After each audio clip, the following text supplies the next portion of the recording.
आंनि मुङा मुस्रिमा गनमति नार्जारी आरो जोंनि गामिया 2 नं पुहुराबारि।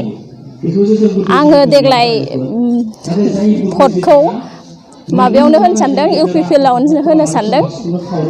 मानोना आङो बिपिएफ बा नांगोल पार्टिखौ गोबां कारापसन खालामनाय नुनो मोनदों। बेनिखायनो आङो देग्लायनि इलेक्सनाव इउपिपिएलआवनो होनानै आं बिसोरखौनो देरहाहोनो सानदों। माने ओरैबायदि कारापसन जायो, मानो होनबा जायफ्रासो आइबिएस ओरैहाय 5,000 आइबिएस मोननाय, 25,000 मोननाय, बेफोरो माने जायफ्रानोखि मोननाया मोनबाय थायो।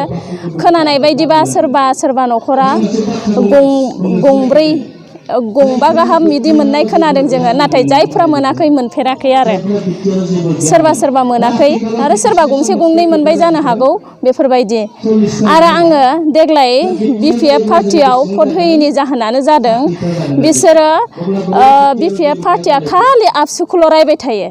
नाथाय आं आबसुखौ रायनायखौ माने गोबां दुखु मोनो। मानोना दुखु मोननांगौनि बाथ्राखा। मानोना दिनै आबसु नङाबानो जोंनि बर' हारिया थांनानै थानो हाखाया आरो माब्लाबाबो गोजौआव जौगानो हाया। आरो जेसेबांखिनि मिनिस्टार MP बायदिसिना गोजौआव थांदों, बिसोर गासिबो आबसुनि दैथायहरनायावसो जादों। आरो आं फंसे बाथ्रा बुंनो सानो, आबसुआ बर' हारिनि सिनस्रि बायदिसो होननानै आं सानो। मानोना बेनिखायनो जों जेरावहाय आबसुआ सापर्ट दं, जों बेयावसो भटखौ होगोन। खुलुमबाय। आं धोनस्री समस्तिनि 2 नम्बर पुराबारि गामिनि। आंनि मुङा बिसरि बसुमतारी। आङो भट होनाया आगोलनिफ्रायनो माबायावथ' होफेरखायाखै, बिपिएफआव होफेराखै आरो नै दिनैसिमबो होआ। दा जों होयैनि थाखाय बहुत मानसियानो जोंखौ मेगन गोलैयो। आं दाबो रायज्लायदोंबाबो एसे गिनायसो मोनदों। जोंथ' ओरैनो जेबो सुबिदाखौनो मोनखाया आरो मालाय जाखिनि सुबिदा सफैयो बेफोरखौ गावसोर मालाय गोरों गोराफ्रा ज' जायो, ज' जानानै मालाय राननानै लायो। आरो आइबिस बायदिसिना सफैबाबो मालाय बिसोरो न'खरनि ज' जायो। जेनेबा सासे मोननांगौ जायगायाव बिसोर 2 साथाम लायो। जोंखौहाय जेबो मोना आरो जों बेफोरखौ जेबो खबरखौनो मोना। आरो जोङो बिपिएफनि मिथिं जायोबा जों मिथिङावबो खबर मोनफेरखाया। जों बेनिखायनो जेबो मोना होननानै जों सापर्ट होखाया। বিপিএলতে দিম বুলি ভাবিছে, ইপিএলতে দিম বুলি ভাবিছে। আগৰবাৰতো দিয়ে আছোঁ, বাৰে একোৱেই নাপাওঁ আৰু আমি সেইকাৰণে এইবাৰ ভাল হওক বুলি ভাবিছোঁ। আৰু আমি লেট্ৰিনো নাপাওঁ আৰু হেৰি ৰেচন কাৰ্ডৰ নামত পইচা দি ফুৰিছে, আমাক পইচাও দিয়া নাই, ৰেচন কাৰ্ডো নাই আমাৰ।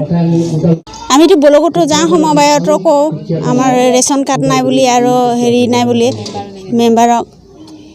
কিয় বা নিদিয়ে এতিয়া আমিতো নাজানো, এতিয়া মেম্বাৰবিলাকে জানে। চৰকাৰ নতুন চৰকাৰ হওক বুলি, ভাল হওক বুলি ভাবিছোঁ। আৰু আমি दिनै बेहाय जोंनि इउपिपिएल हान्जानि धोनस्री ब्लक कमिटिनि पुहुराबारि प्राइमारि कमिटिनि सिङाव मोनसे जयनिं प्रग्राम सोलिबाय थादों। जोंनि इउपिपिएल हान्जायाव दिनै गोबां नेपालि, बिहारि, बाङालि, बर' 50निख्रुइ बांसिन सुबुङा दिनै इउपिपिएल हान्जानि आदर्श नीतिखौ मोजां मोननानै दोलै नोगोरै जइन जानो हादों। आरो बेनिनो मोनसे गेवलां मेल बेयो। आरो बे मेलनि गेजेरजों दिनैनि दिनाव जोंनि इउपिपिएल हान्जानि धोनस्री ब्लक माने समस्तिनि जाय बिसाथि, बे गोरलै देरहानाया खाथां जाबाय।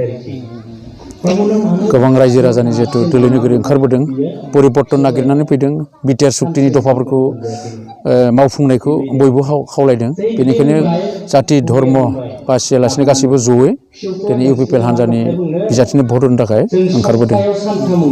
दिनैनि दिनाव हाग्रामा पार्टिया जेसेबांखिनि खायदा कौशल बाहाया, थाखा फैसा बाहाया, नाथाय बिपिएफ हान्जाखौ दिनैनि बे बिटिसि ओनसोलनि गासै रायजो राजाफ्रानो मुगैनाय, हामा मोननाय हाब्बाय। आरो बेनिखायनो बिपिएफ हान्जानो भट होनो थाखाय रावबो गोसो गैलिया।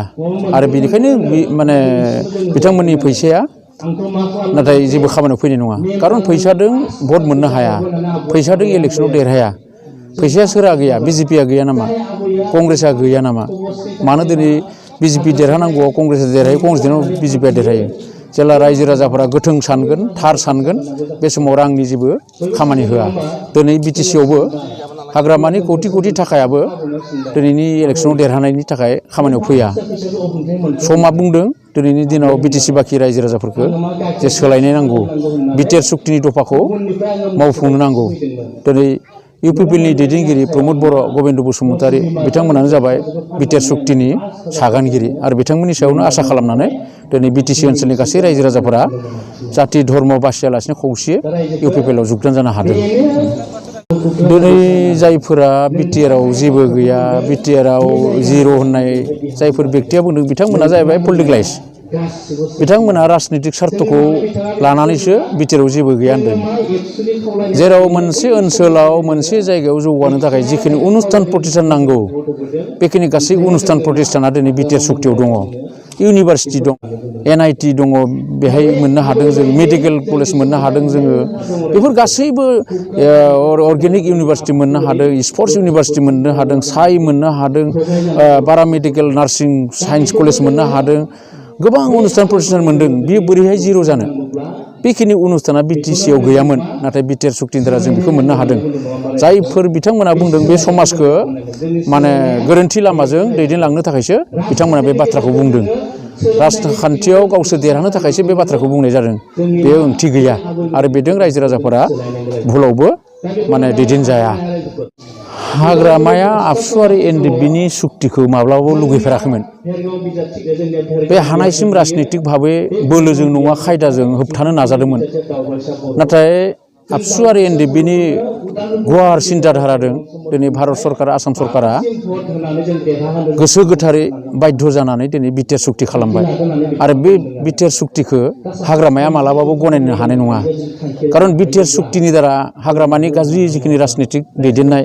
बियो दिनै हाग्रामाखौ फबदों हाग्रामाखौ फबनायखाय दिनै हाग्रामाया बेखौ गैया होननानै बुंनो गोनां जादों जेबो गैया होनना बेयाव जिर' होननानै बुंनो गोनां जादों बे राजनितिक सार्थनिल' बे माने थार रायजो राजानि थाखाय बिटिआरआ जोबोद गनायथाव आरो बेखौ लानानैनो जिहेतु जोंनि ओनसोलनि बे गिदिर मोनसे सुक्ति आरो बे सुक्तिनि दारा जोंनि ओनसोला लाब दङ आरो बेखौ रायजो राजाफोरा बिजिरनो हाखादों आरो बेनिखायनो हाग्रामानि बे बुंनायजों मालाबाबो रायजो राजाफोरा मिसलिड जानाय नङा आरो थारै जोंनि जायफोर दैदेनगिरि दङ बिथांमोना गावसोरनो सुक्ति खालामना लाबोदों आरो बिथांमोना गोथारै मावफुंनो थाखाय जेब्लाबो नाजादों गतिके आं आसा खालामो जुदिहे एबारनि इलेक्सनाव जुदि देरहायो इउपिपिएलआ सरकार फैयो बिटिआरनि मोनफ्रोमबो दफाया थारै मावफुंजाजोबगोन आं खावलायो गासैबो बिटिआर ओनसोलनि रायजो राजाफोरखौ दिनै बिटिआर सुक्तिनि मोनफ्रोमबो दफाखौ गोथारै मावफुंनो थाखाय इउपिपिएलनि सागानगिरि जायफोर दैदेनगिरि